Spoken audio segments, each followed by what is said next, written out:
साथियों, आपको पता चला आज भारत के सर्वोच्च न्यायालय में मुख्य न्यायाधीश महोदय के ऊपर जूता फेंका गया।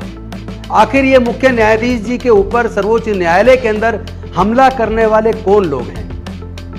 अगर इसके बारे में जानने की कोशिश करेंगे तो आपको पता चलेगा ये हमला करने वाले वही मनुवादी लोग हैं जिन मनुवादी लोगों ने महात्मा गांधी जी की हत्या की थी। ये वही मनुवादी लोग हैं जब डॉक्टर बाबा साहेब अम्बेडकर हिंदू महिलाओं के अधिकार के लिए हिंदू कोड बिल लेकर आए तो उन्हीं हिंदू महासभा और जनसंघ के लोगों ने डॉक्टर बाबा साहेब अम्बेडकर का विरोध किया। तमाम संसद के सभी सदस्यों ने विरोध किया और अल्टीमेटली स्थिति वो आई कि डॉक्टर बाबा साहेब अम्बेडकर जी को तय करना पड़ा कि अगर मैं हिंदू महिलाओं को उनका अधिकार नहीं दिला सकता तो फिर मुझे कानून मंत्री रहने का कोई हक नहीं, और उन्होंने कानून मंत्री के पद से त्यागपत्र दे दिया।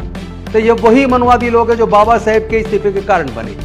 ये वही मनुवादी लोग हैं जो आए दिन डॉक्टर बाबा साहेब अम्बेडकर जी की मूर्तियां तोड़ते हैं और तथागत बुद्ध की मूर्तियां तोड़ते हैं, बहुजन महापुरुषों की मूर्तियां तोड़ते हैं। ये वही मनुवादी लोग हैं जो आए दिन दलित बहन बेटी के साथ सामूहिक बलात्कार करके हत्या करते हैं। ये वही मनुवादी लोग हैं जो दलित समाज के युवकों की आए दिन हत्या करते हैं। ये वही मनुवादी लोग हैं जो मूंछ रखने पर हत्या कर देते हैं, घड़ा छूने पर हत्या कर देते हैं। ये वही मनुवादी लोग हैं जो घोड़ी पर बारात निकालने पर दलितों के ऊपर हमला करते हैं। आखिर इन मनुवादियों का इतना हौसला बुलंद क्यों है? और खासतौर पर जब मोदी जी की सरकार है तो पिछले 10 सालों के अंदर, ये 10 से 11 साल के अंदर इन मनुवादियों के इतने हौसले बुलंद क्यों हैं? आखिर इन लोगों ने 400 पार का नारा क्यों दिया था? एक्चुअली ये वो लोग हैं जो आज़ादी के समय जब डॉक्टर बाबा साहेब अम्बेडकर जी के संविधान को लागू करने की घोषणा हुई तो इन लोगों ने बाबा साहेब के संविधान की प्रतियां जलाई थी। ये वो लोग हैं जो मनुस्मृति से देश का शासन चलाना चाहते थे, जो डॉक्टर बाबा साहेब अम्बेडकर जी के उनकी विचारधारा के और भारत के संविधान के खिलाफ थे। ये वही लोग हैं जिन्होंने अपने मुख्यालय पे लगातार 52 सालों तक तिरंगों को फहराने से इनकार कर दिया था।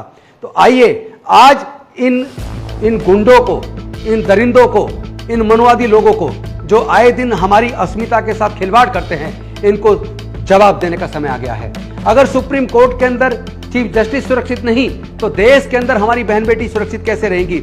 हमारे समाज के लोग सुरक्षित कैसे रहेंगे? हमारी बस्तियां जला दी जाती हैं, बस्तियां उजाड़ दी जाती हैं। आए दिन हमारे लोगों को तो आपने देखा होगा कि झोपड़ियों को यह कह के कि ये अवैध तरीके से बसे हैं, उनको तोड़ा जाता है। लेकिन क्या आपने देखा कहीं भी पूरे देश के अंदर देख लीजिए, गांव के आसपास की सरकारी जमीनों पर दबंगों ने कब्जा किया है, स्वर्ण जाति के लोगों ने कब्जा किया है। लेकिन आज तक पूरे भारत के अंदर कोई भी स्वर्ण जातियों के द्वारा जो कब्जे किए उनको हटाने का प्रयास किसी सरकार ने नहीं किया।